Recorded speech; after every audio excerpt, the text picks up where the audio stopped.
మీ business ఏదైనా మీ ఊర్లో promotion చేయాలంటే అది సుమన్ టీవీతోనే సాధ్యం. ఇప్పుడే సంప్రదించండి. క్లిష్టమైన అవధాన ప్రక్రియలో తనకంటూ ఒక ప్రత్యేకత సృష్టించుకొని మహిళా అవధానిగా శతావధానిగా రాష్ట్రంలో దేశంలో తనకంటూ ఒక ముద్రను ఏర్పరచుకున్న బులుసు అపర్ణ గారు మనతో ఉన్నారు. మరి అవధాన ప్రక్రియ గురించి కావచ్చు, అందులో వారికి ఉన్న ప్రత్యేకత, ధారణ ప్రక్రియ, వీటితో పాటు ప్రస్తుతం అవధానంకున్న ఎట్లా ఉంది దాని పరిస్థితి కావచ్చు, దానికి ఉన్న ఆదరణ కావచ్చు, ఒకసారి అడిగి తెలుసుకుందాం. నమస్కారం. నమస్తే అండి. మేడం, మీరు చెప్పండి, ఇప్పుడు నేను చెప్పినట్లుగా ధారణ అనే దానిలో మీకు బాగా పేరుగాంచింది, ఎట్లా వచ్చింది అంటే మీ పూర్వపరాలు ఒక క్లుప్తంగా చెప్పండి. నా పేరు బులుసు అపర్ణ. ఇప్పటికి 270కి పైగా అష్టావధానాలు చేశాను. ఒక 6 శతావధానాలు పూర్తయ్యాయి. రేపు మార్చి నెలలోనే 11, 12, 13 ఈ తారీఖుల్లో వరుసగా శతావధానం ఒరిస్సా రాయగఢ దగ్గర ఇతర రాష్ట్రాల్లో అక్కడ శతావధానం జరుగుతుంది. ఇక ఇప్పుడు ప్రస్తుతం అవధాన పరిస్థితి ఎలా ఉంది అంటే మీ మీడియా వారి చలవ వల్ల ఖచ్చితంగా అది ప్రశంసించదగినటువంటి విషయం. ఒకప్పుడు వేదిక ఎక్కితే అవధానం అంటే ఏమిటి అని ఒక్కసారి దానికి సంబంధించిన ముందు ఒక ప్రసంగం అయిన తర్వాత మాత్రమే అవధానంలోకి ప్రవేశించేటువంటి పరిస్థితులు ఉండేవి.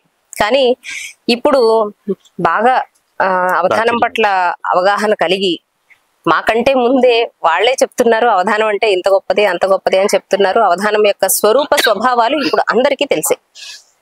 అది ప్రస్తుతం గత ఒక 10 సంవత్సరాల నుంచి వచ్చిన చాలా పెద్ద మార్పు, చాలా ముదావహమైనటువంటి మార్పు. అలాగే ఈ కరోనా సమయం ఎవరికి ఏమి కీడు చేసింది అన్నది ప్రపంచం అంతా ఒక రకమైన బాధను అనుభవిస్తే నెమ్మదిగా ప్రజలు సాహిత్యానికి కూడా అలవాటు పడినటువంటి కాలం. ఎలాగోలా కాలక్షేపం చేయాలి, ఇంట్లోంచి బయటకు కాలు పెట్టడానికి వీల్లేదు, ఎలా వెళ్తాం, ఎలా మనం కాలాన్ని సద్వినియోగం చేసుకోవచ్చు అని అంటే అప్పుడు పుస్తకాలకి కొంచెం దగ్గరయ్యారు, అప్పుడు కొంచెం సాహిత్యానికి దగ్గరయ్యారు, అప్పుడు అవధాన ప్రక్రియకి ఇంకా దగ్గరయ్యారు. ఆ క్రమంలోని ఆన్లైన్ లో కూడా అవధానాలు చేయడం అన్నది అప్పుడే మొదలైంది. చాలా చేశారు, చూసాం. అప్పుడు ఆన్లైన్ లో కూడా అవధానాలు జరిగాయి అప్పుడే. కాబట్టి ఏంటంటే ప్రతి విషయంలో కూడా మంచి చెడు రెండు నాణానికి ఒక రెండు వైపులా ఎలా అయితే ఒకవైపు బొమ్మ ఇంకోవైపు బరుసు ఉండడం సహజమో అలాగే ప్రతి పరిస్థితిలోనూ కూడా ఒక అనుకూలత ఒక అననుకూలత ఉంటాయి. అది మనిషి యొక్క వివేకం మీద ఆధారపడి ఉంటుంది. దాన్ని అనుకూలంగా ఎంతవరకు మార్చుకోగలుగుతున్నాము అన్నది మన వివేకం మీద ఆధారపడి ఉంటుంది. ఆ సమయంలో ఇది బాగా ప్రాచుర్యాన్ని పొందింది. అవధానము అంటే ఏకాగ్రత అని అర్థం. అష్టావధానము, అష్ట అవధానము 8 అంశాల మీద ఒకే సమయంలో ఏకాగ్రతని చూపించగలగడం, దీన్ని అష్టావధానం అంటారు. ఈ అవధానంలో ఖచ్చితంగా ఉండే ఒక అంశం ఏమిటి అంటే అప్రస్తుత ప్రసంగం. వాళ్ళు ఏం చేస్తారు అంటే ఈ ఏకాగ్రత, అవధానము అంటే ఏకాగ్రత అని ఏదైతే చెప్పామో ఆ ఏకాగ్రతని భంగం చేయడం కోసం వారు నిరంతరం శ్రమిస్తూనే ఉంటారు. ఏదో ఒక ప్రశ్న, చొప్పదండు ప్రశ్నలు అంటారు, అలా అర్థం లేని ప్రశ్నలు, అసలు పరిస్థితికి సంబంధం లేనటువంటి ప్రశ్నలు, ఇలాంటివి అడుగుతూ ఉంటారు. అది అవధానాన్ని దెబ్బతీయడానికి, ఏకాగ్రతను దెబ్బతీయడానికి పైకి మనకు అలా కనిపిస్తుంది అంతే. కానీ నిజానికి అప్రస్తుత ప్రసంగం అనే అంశం కేవలం మన అవధానాన్ని ఏకాగ్రతని పాడు చేయడమే కాదు. ఒక్కొక్కసారి అవధాని ఏ స్థితిలో ఉంటాడు అంటే ఈ సమస్య ఏంటి ఇంత జటిలంగా ఉంది, ఈ దత్తపది ఏమిటి ఇలా ఉంది, వీటిని ఎలా విరవాలి అని ఒక రకమైన మానసిక ఒత్తిడిని అనుభవిస్తూ ఉన్న సమయంలో ఈ అప్రస్తుత ప్రసంగం ఏం చేస్తుంది అంటే ఒక్కసారి ఆ ఒత్తిడిని అంతా కూడా తీసేసినట్టుగా ఒక్కసారి కాస్త కుదుటపడి ఆ సమయంలో వచ్చేటువంటి ఆలోచనలు ఒక రకంగా ఉంటాయి. కాబట్టి ఏంటంటే అవధాన 8 అంశాలు కూడా అవధాని యొక్క ప్రతిభని పైకి తీసుకురావడానికి ఉపయోగపడేవి. మనకి పైకి అప్రస్తుత ప్రసంగం లాంటివి ఏదో మమ్మల్ని ఇబ్బంది పెడుతున్నట్టుగా కనిపిస్తాయి, కానీ అవి కూడా అవధానికి మేలే చేస్తాయి. నిషిద్ధాక్షరి, సమస్య, దత్తపది, వర్ణన, వ్యస్తాక్షరి లేదా న్యస్తాక్షరి, ఆసువు, వారగణనం, పురాణ పఠనం, అప్రస్తుతం, ఇలాంటివి. ఇందులో ఖచ్చితంగా ఉండే అంశాలు ధారణాంశాలు 5 అంశాలు ఉంటాయి. మిగిలిన 3 అంశాలు ఐచ్ఛికం, ఎవరు వారి అభిరుచిని బట్టి ఎంచుకునేటువంటి అవకాశాలు ఉంటాయన్నమాట. ఒక చిన్న సందేహం మేడం, కాలాన్ని బట్టి చాలా అంశాలలో, సామాజిక అంశాలలో కవిత్వం కావచ్చు, పద్యం కావచ్చు మార్పులు వచ్చాయి.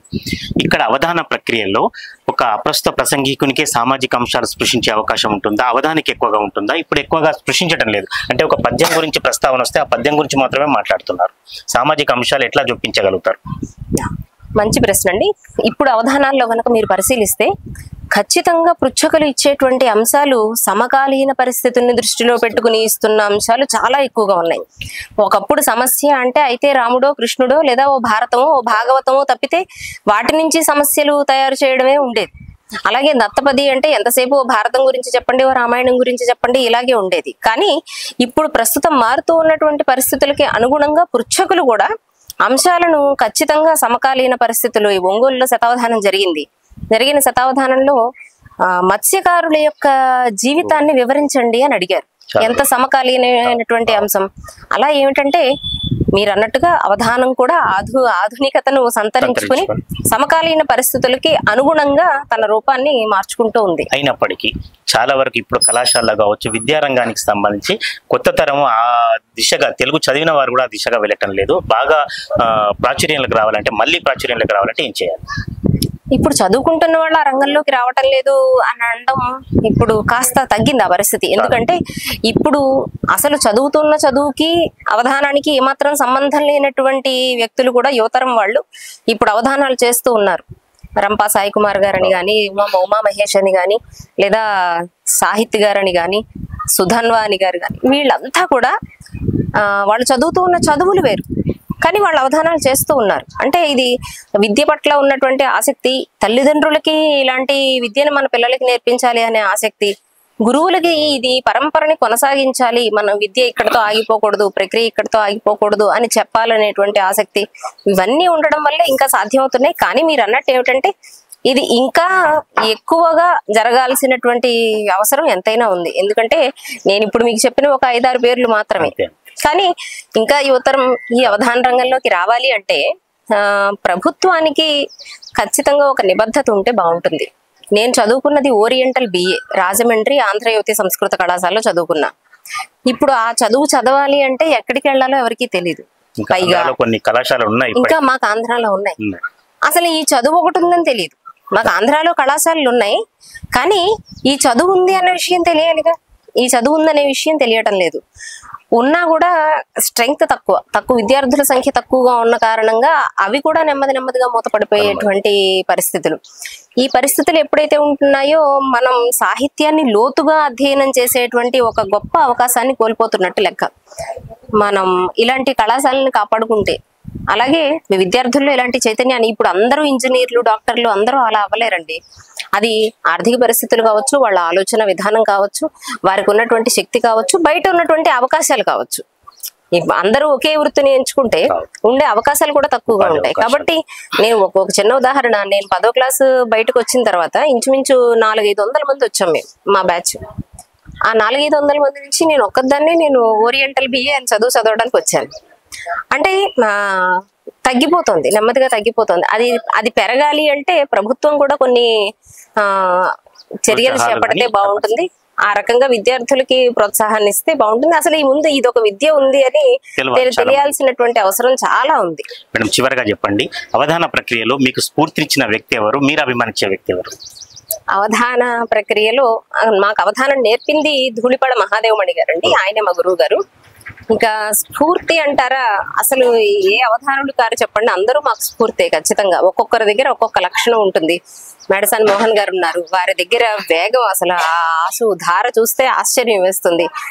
గరికపాటి నరసింహారావు గారు ఉన్నారు, వారి సమయస్ఫూర్తి, ఎంత పెద్ద సమస్య అయినా ఇవ్వనివ్వండి, ముఖం మీద ఉన్నటువంటి చిరునవ్వు చెరగకుండా హాయిగా సమాధానాలు చెప్తూ ఉంటారు.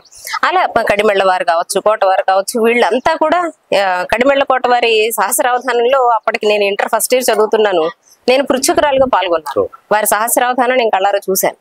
కాబట్టి ఏంటంటే ఒక్కొక్కరి దగ్గర ఒక్కొక్క రకమైనటువంటి అంశం మేము చూసి నేర్చుకోవాల్సింది, మమ్మల్ని మేము చెక్కుకోవాల్సింది, మలుచుకోవాల్సింది చాలా అంశాలు ఉంటాయి. కాబట్టి వారంతా మాకు స్ఫూర్తి ప్రదాతలే.